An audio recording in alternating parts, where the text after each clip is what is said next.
Beautiful risings, mystics. Welcome back to my channel. I hope that this video finds you well, and if it does not, I send you lots of love and lots of peace. So on today's video, we will be doing a story time, and I'm probably going to do like 2 or 3 story times before I kick off the next challenge, which will be the throat chakra challenge. So we know that the throat chakra is all about speaking your truth and learning how to communicate well. So in an effort to strengthen my throat chakra, I am speaking my truth through my story time. So today's story time is going to be about something that happened recently, last year. And this is how Ancestry DNA helped me discover my biological father. And also, since she will come up in today's video, I am wearing a shirt to honor my sister who passed away last year, but I will get into that during the story time. So this takes place last July, and the thing about it was, before I get into the story, this is not something I went looking for. This is not something I even had a clue about. I didn't know that there was anything to know. It literally just happened. So, like I said, last July, this takes place last July. But before that, let's see, last year was 2021. So back in 2019, I did an Ancestry DNA test as part of a spiritual tribe that I was in. Everyone was trying to trace their roots back to Africa and see if E5 was in their path, things of that nature. So when I did the test, I did it, got my answers, didn't really think nothing else about it in that regard. So fast forward to last July, I did a shroom trip the night before. Now, anytime I do my shroom trips, I always set my intentions to discover different things throughout my trip. So the intention that I set over that trip was that I wanted to know who I was. I did one previously with the same intentions, and I discovered a lot of things about myself as far as my spirit guides go, but I felt like there was still something missing from the puzzle. So I set my intentions. I asked Spirit to reveal to me who I was. Now during that shroom trip, I made the mistake of not properly eating the right thing. So I actually ended up getting really sick. I threw the shrooms back up, and I just thought that maybe the trip was a bust. So then the next morning, I get a message on Ancestry DNA telling me that I have a DNA match. So this match came up as a 25% DNA match, and when they match your DNA, they tell you how you can be related to that person. So they told me that this person was either a half sibling, a grandmother-granddaughter relationship, or a great-aunt-niece relationship. Quickly was able to eliminate the possibility of the grandmother-granddaughter relationship because my maternal grandmother passed away when I was 12. So then with the great niece and the great aunt, I'm just like, no, that doesn't feel right. So I knew that the half sibling had to be how we were matched. And initially, I just thought that maybe my father, who I thought was my father at the time, maybe he had a child out there that no one knew about. So as I get these results, I call my mom and I'm asking her like, hey mama, I got this message on Ancestry DNA matching my DNA to this girl. Do you think dad got some kids out there that no one knows about like that? And so my mother quickly was like, she didn't know what I was talking about. She wasn't really giving me a whole lot of answers or clarity. So the young lady writes me, and she tells me that basically her father recently found out that his father that he grew up with was not his father. So in an effort to connect to their family, she did the ancestry test as well as her aunt, who also matched my DNA with a 24% match. They were trying to build their family tree, and I came up on both of their DNA matches. So she's asking me, do I know this person? Do I know that person? I'm just like, look, I don't know a whole lot about my family. Unfortunately, I have not seen the majority of my family on my mother's side since I was 12 years old. So I cannot answer a whole lot of questions about family. So she started asking me more probing questions, and then after so many questions, she ended up asking me, I think, what my mother looked like. So I went and I took a screenshot of my mother's Facebook page and I sent it to her. So she was like, okay, give me a second, and she comes back maybe about 10-15 minutes later with the picture. On the picture, my mother is in the picture, and then there's a man. So she's like, the man is my father. And I'm like, okay. And I'm like, so what's your dad's name? So she tells me his name, and I'm like, okay, that name sounds familiar. And I was like, if I'm not mistaken, my mother used to date a guy by that name a couple of years ago. So she like, well, ask her if it's a possibility that he could also be your dad. So I, with this information, I hit my mom up and asked her if it's a possibility that this man could be my father. And she got very, very defensive. And some choice words were exchanged, and basically I got no answers from her. So I write the girl back again, and I tell her like basically it was a bust getting answers from my mom. So she's like, okay, no need to worry. I'll just wait until my dad gets home, and then I'll ask him about it. So around 5-6ish, she goes over, she asks her dad, and he admits the truth. He's like, yeah, it is a possibility that she could be my daughter. So when she tells me this, I just feel like my whole world has just turned upside down. And for me, growing up, I always felt that something was weird between me and my father's relationship.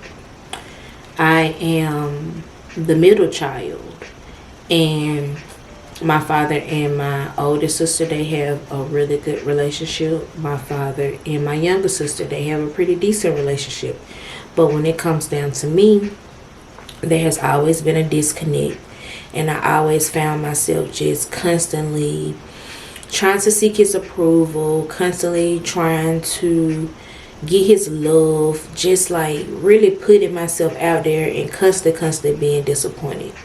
I can remember just crying for his love, like just crying and telling my mom like, why doesn't my dad love me the way that he loves my sisters? Why doesn't he do for me the way he do for my sisters? Just always knowing that something wasn't quite right. And when it came out to my mom, initially, once the pieces started presenting themselves, I felt a lot of anger towards her too, because I felt like for over 20 years she watched somebody break my heart that never was meant to break my heart in the first place. And it's not to say that in discovering who my biological father is, that was just going to fix everything. But I feel like I was not given a choice, and I was forced to settle for someone who couldn't fully love me because they knew that I wasn't theirs. So back to the story. So she asked him. He says yes, there's a possibility I could be her dad. So we ended up setting up to meet later on in the week. And in the meantime, we start like exchanging pictures, and we see that we do favor each other. She shows me other siblings, which at the time there were five of them, all girls.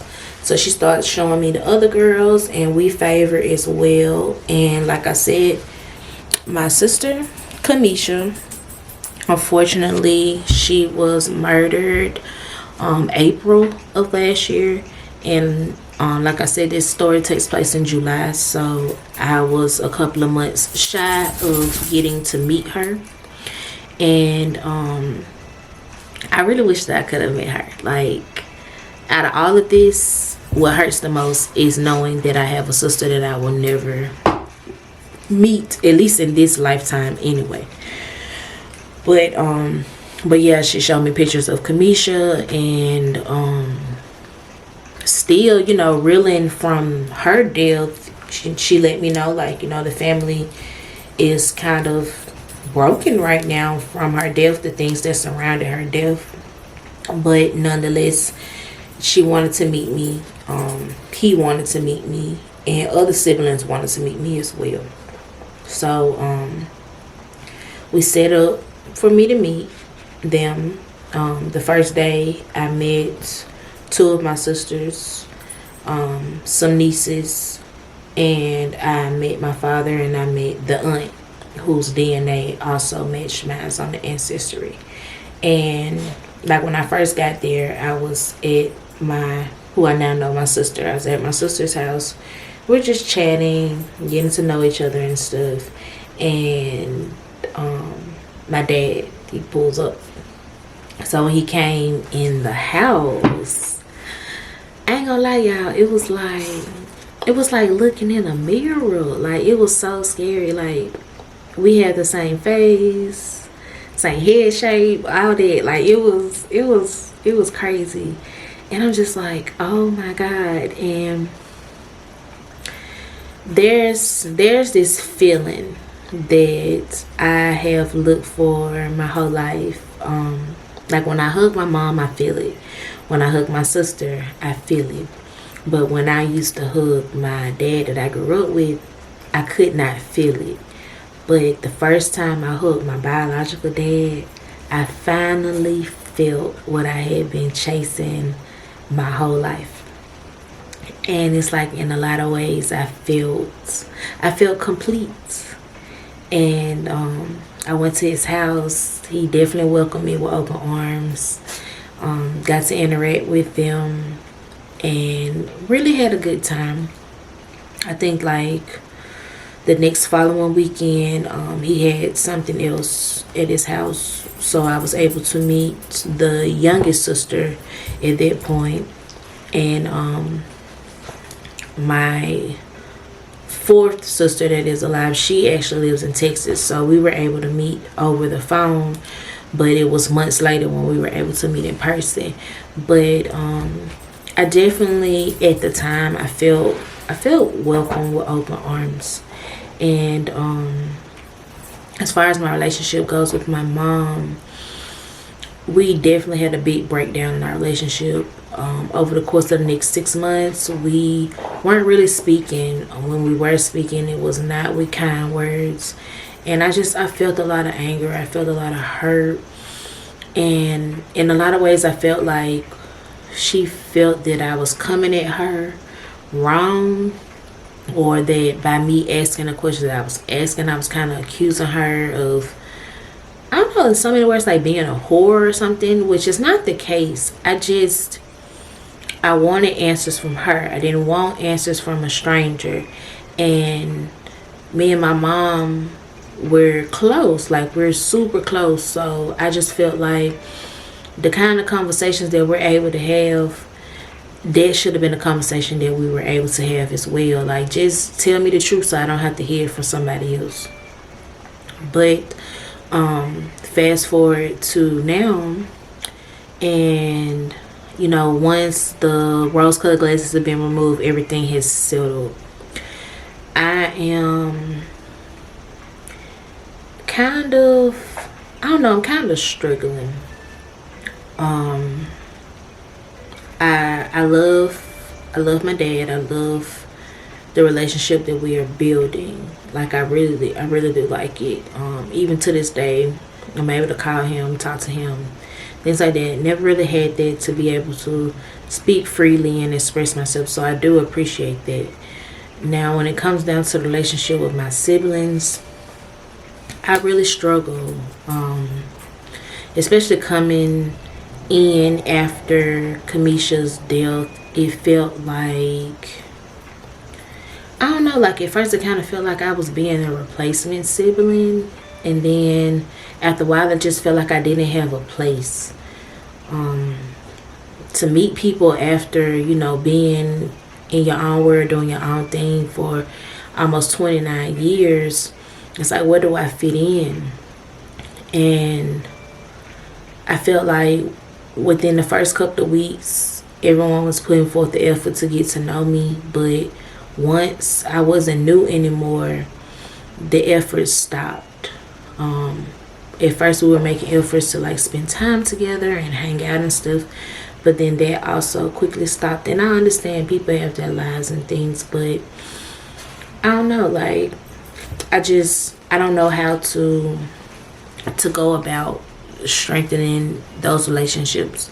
I'm just not really good when it comes down to the whole family thing. Like even with my own biological family, like aunts, different things like that, I just don't be around family like that. So it's probably my fault why the relationships is not better. But I don't know, I wish it could be better. But my main focus is really like just trying to build a relationship with my dad and get to know him, and hopefully in getting to know him he can help me get to know them. So that's my main thing, and I'm very, very grateful for the experience.